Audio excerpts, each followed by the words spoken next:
Assalamualaikum warahmatullahi wabarakatuh.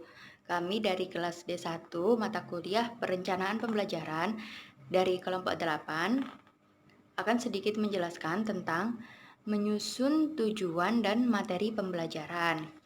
Perkenalkan, nama saya Melinda Eka Aditya, NIM T 2018-4004. Saya akan sedikit membahas tentang pengertian tujuan dan materi pembelajaran.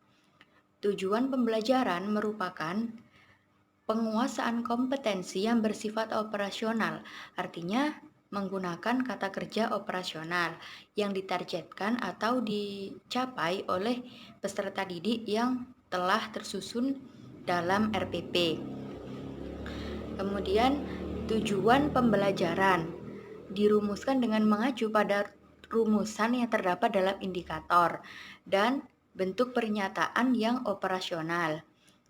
Jadi kesimpulannya, tujuan pembelajaran adalah suatu pernyataan yang spesifik menggunakan kata kerja operasional yang menunjukkan perubahan perilaku yang telah dilalui atau dicapai oleh peserta didik melalui kegiatan pembelajaran.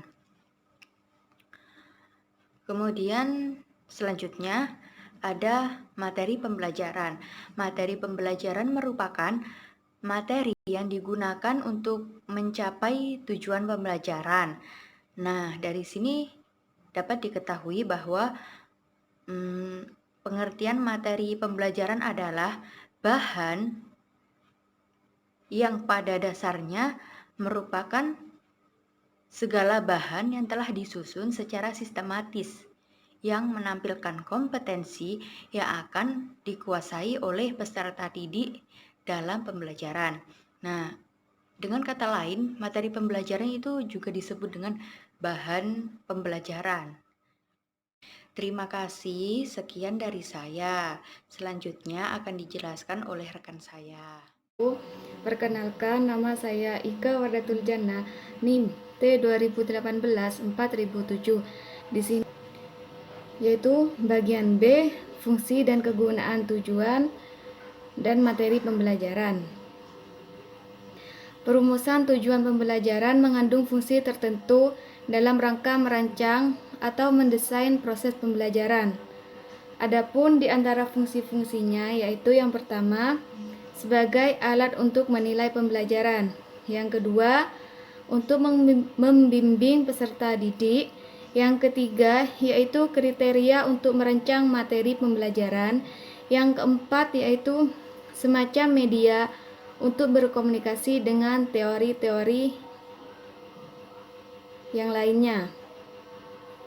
Selanjutnya yaitu fungsi bahan ajar. Yang pertama, fungsi bahan ajar menurut yang memanfaatkan bahan ajar. Yang A itu menurut para pendidiknya. Fungsinya 1, menghemat waktu pendidik dalam mengajar. Yang kedua, mengubah peran pendidik dari seorang pengajar menjadi fasilitator.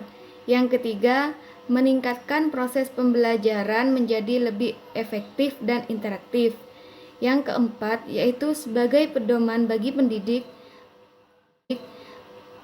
yang akan mengarahkan semua aktivitasnya dalam proses pembelajaran. Yang kelima, sebagai alat evaluasi perencanaan pembelajaran. Fungsi bahan ajar bagi peserta didik sendiri, yang pertama, peserta didik dapat belajar tanpa harus ditemani dengan pendidik atau guru. Yang kedua, peserta didik dapat belajar di mana saja dan kapan saja. Yang ketiga, peserta didik dapat belajar sesuai dengan kemampuannya masing-masing. Selanjutnya yaitu fungsi bahan ajar menurut strategi pembelajaran yang digunakan. Yang pertama, fungsi bahan ajar dalam pembelajaran klasikal. Yang kedua, fungsi belajar dalam pembelajaran individual. Yang ketiga, fungsi bahan ajar dalam pembelajaran kelompok. Cukup sekian presentasi dari saya, kurang lebihnya mohon maaf. Di sini saya sebagai pemateri yang terakhir, yaitu pada yang poin C, pada prinsip penyusunan tujuan pembelajaran. Apa sih yang disebut penyusunan tujuan pembelajaran? Yaitu kita harus memperhatikan prinsip-prinsip perumusan tujuan pembelajaran, karena perumusan tujuan pembelajaran merupakan arah yang harus dicapai oleh siswa. Nah, kita sebagai guru, kita harus memiliki tujuan pembelajaran, yaitu untuk diterapkan pada siswanya. Tujuan pembelajaran berhubungan dengan perubahan perilaku yang harus dimiliki setelah siswa mengikuti proses pembelajaran yang kita selenggarakan sedemikian rupa. Nah, menurut Wina Sanjaya menunjukkan bahwa perumusan tujuan harus memiliki ketentuan sebagai berikut, yakni ada dua. Yang pertama, berorientasi pada siswa. Nah, antara siswa dan guru yaitu harus ada ada interaksi antara pendekatan sama siswa dan gurunya, agar siswanya itu tidak malu apa yang mereka akan mengeluhkan kepada gurunya gitu. Nah, yang kedua yaitu operasional.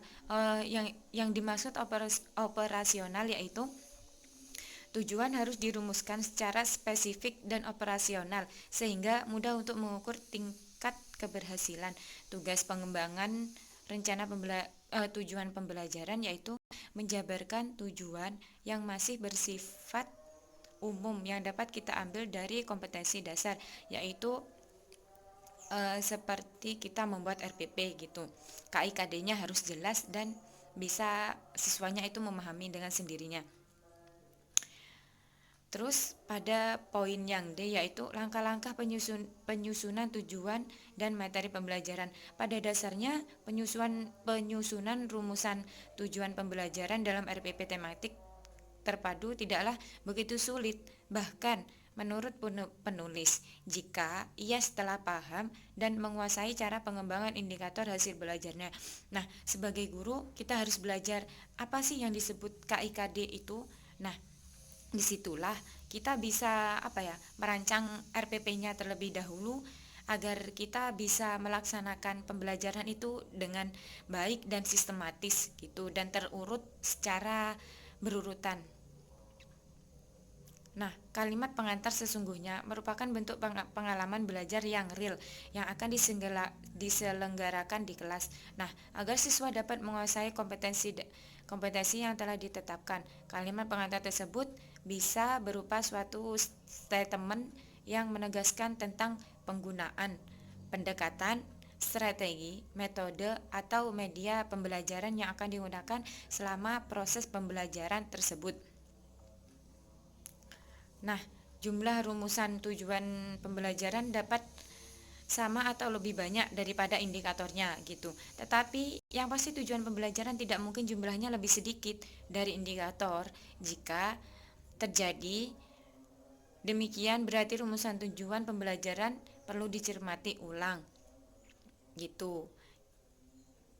Sekian dari kelompok kami. Apabila ada yang kurang dari materi kami, bisa diperbaiki dari kelompok kami. Sekian dari kelompok 8. Wassalamualaikum warahmatullahi wabarakatuh.